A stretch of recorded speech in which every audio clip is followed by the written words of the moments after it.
Okay, redoing this. So starting off, we are doing chapters 7 and 8, and I will be discussing chapter 7, which is called The Sound of One Hand Clapping. And it starts off with a patient named Mrs. Dodds, who had a stroke 2 weeks ago, and Dr. Ramachandran ends up asking her questions about her paralysis. So she was paralyzed on the left side of her body after the stroke happened on the right side of her brain.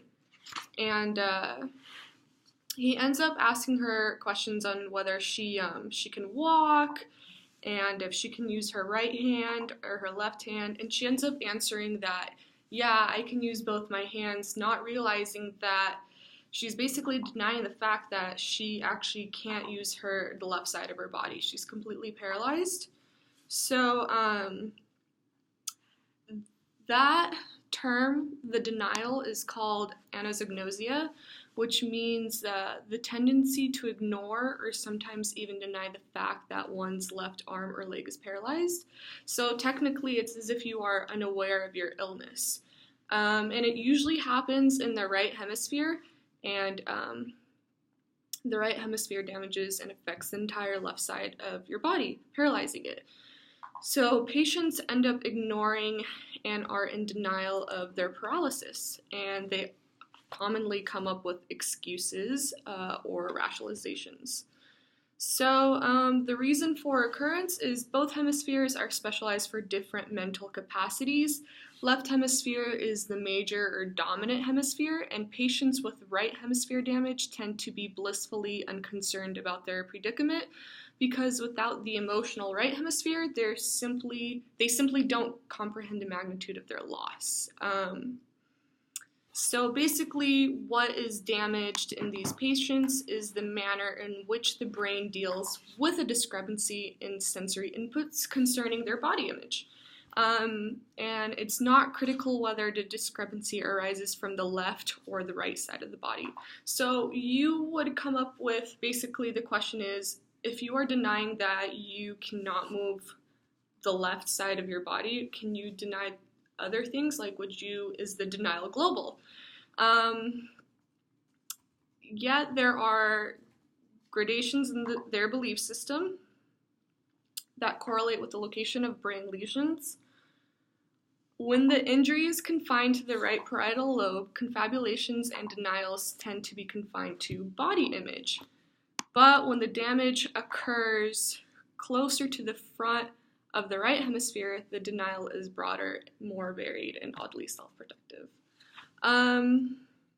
Moving forward, we have what Dr. Ramachandran did, the cold water experiment, which is where you have a syringe filled with ice cold water, and it's irrigated into the patient's right ear canal, affecting the left side.